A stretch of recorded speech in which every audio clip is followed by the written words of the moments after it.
தேசிய ஜனநாயக கூட்டணியை தலைமையேற்றிருக்கின்ற மதிப்பிற்குரிய திரு எடப்பாடி கே பழனிசாமி அண்ணன் அவர்களை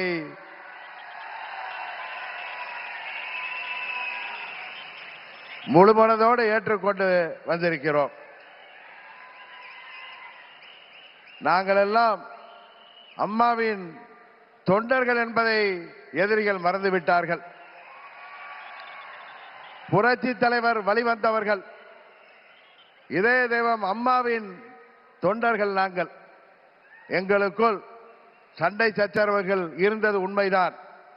ஆனால் தமிழ்நாட்டின் நலனை கருதியும் அம்மா மக்கள் முன்னேற்ற கழகத்தின் நலனை கருதியும் மாண்புமிகு பிரதமர் அவர்களின் அழைப்பை ஏற்று நாங்கள் எங்கள் மனதிலே இருந்த எல்லா கோபதாபங்களையும் விட்டுவிட்டு 21 நம்மால் முடியாமல் போன அம்மாவின் ஆட்சியை உறுதியாக தமிழகத்திலே ஏற்றிட